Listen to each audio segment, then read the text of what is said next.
Hola amigos, hoy vamos a hablar de un episodio en el libro de los Hechos de los Apóstoles, donde algunos dicen que los cristianos primitivos en Jerusalén practicaron una especie de comunismo, un comunismo primitivo, un comunismo primigenio o un, como lo llaman algunos, un proto-comunismo.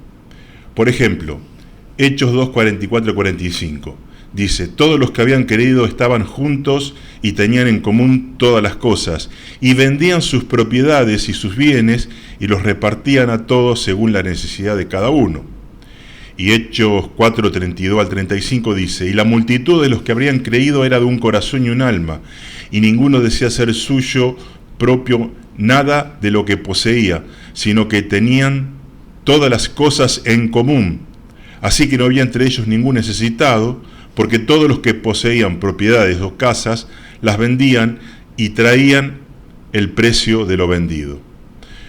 Bueno, esto lo llaman, como dijimos, protocomunismo. Algunos teólogos lo llaman el comunismo del amor. Pero vamos a ver que esta no fue una regla obligatoria, no fue una ordenanza apostólica, ya que nunca se volvió a repetir.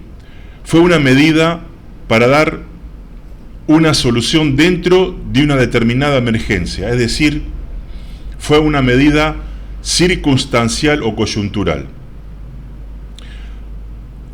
El primer punto, no fue un mandamiento ni algo obligatorio ni doctrinal. En la Biblia no se hacen doctrina de los ejemplos, de los sucesos o de los episodios. Por ejemplo, en la Biblia hubo hasta episodios de suicidio, maldades, crueldades, y la Biblia, y eso no está ordenado, no tiene fuerza de doctrina. Y en Hechos 5, Ananías y Zafira vendieron sus propiedades, pero mintieron a los apóstoles sobre el precio por el cual habían vendido esas propiedades. ¿Y qué le dice Pedro?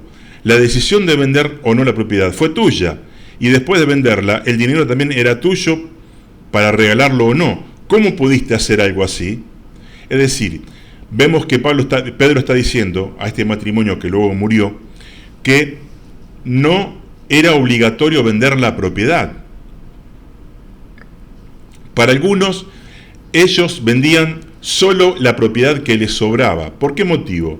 Porque si yo tengo una sola propiedad y la vendo, y estoy en la iglesia primitiva en Jerusalén en ese tiempo, paso a ser una persona necesitada en la lista. Entonces me tienen que poner en la lista. Y si todos venden sus propiedades únicas, todos pasan a ser de la lista, y puede ser que en el reparto de las propiedades me toque mi misma casa. ¿Se entiende? Entonces, algunos piensan que ellos vendían, el que tenía dos propiedades vendía una. Pero Pablo nunca dice en la carta, en sus cartas, que se tiene que hacer lo mismo. Se habla de ofrendas voluntarias, de ayudar a los pobres, del sostén a los ministros, pero nunca dice vengan todos y entréguenselo a los ancianos, a los pastores. En 2 Corintios 9:7 dice, cada uno como propuso en su corazón no con tristeza ni por necesidad. Las diferencias entre el comunismo moderno, ¿cuáles son? Que la ideología comunista es materialista, coerción del Estado. El Estado te obliga a dar. El Estado obliga, es un Estado fuerte, centralizado que obliga. La abolición de la propiedad privada y la lucha de clases. Nada de esto se ve en los hechos. Fue una acción voluntaria y no una imposición del Estado como exige el comunismo. Ahora, si los discípulos vendían sus casas, ¿por qué en Hechos 2:46 dice, y perseveraban unánimes cada día en el templo y repartiendo el pan en las casas? Comían juntos con alegría y sencillez de corazón. Si no tenían casas ya, ¿por qué Hechos dice que estaban en las casas? Y Hechos 5:42, y todos los días en el templo y por las casas no cesaban de enseñar y predicar a Jesucristo. Los nuevos creyentes seguían poseyendo sus casas. No fue una colectivización total. Entonces, no era normativo. Y en segundo lugar, fue una medida circunstancial o coyuntural. ¿Por qué? ¿Qué pasaba en Jerusalén? ¿Recuerdan el primer mensaje de Pedro en el día de Pentecostés? Se convierte en 3.000 personas. Esas 3.000 personas, muchas se cree, se quedaron allí con los apóstoles para recibir las enseñanzas de la naciente iglesia. Entonces no tenían dónde vivir, no tenían para sustento, no tenían techo. Entonces ahí los discípulos de Jerusalén fueron generosos y vendían cosas que tenían de valor para poder darle alojamiento y comida a estas 3.000 personas que se habían convertido y que eran de lugares lejanos, como leemos en Hechos, cuando viene el Espíritu Santo. Pero después, a medida que la iglesia creció, hubo un cambio de modelo. Ese modelo de tener todo en común no se repitió, es llamativo. Pablo fomentó la generosidad, pero también dice, el que no quiere trabajar, que tampoco coma. Se pasó de una propiedad común a una propiedad privada. Los cristianos, como decimos, seguían teniendo sus casas. Aparte de Jerusalén, había otra cultura. En Jerusalén la cultura era judía, comunitaria, con mentalidad tribal. En cambio, las iglesias gentiles vivían en economías familiares, con oficios privados y redes comerciales.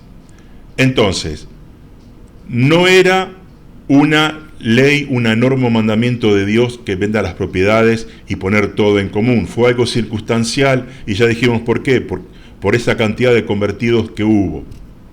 Ahora, también se dice que este buen ejemplo de dar cosas que uno tiene para el bien del otro, dejó un legado, dejó lo que se llama el monacato o la vida monacal, que son las órdenes religiosas de monjes que adoptaron el voto de pobreza y propiedad común como regla de vida hasta hoy.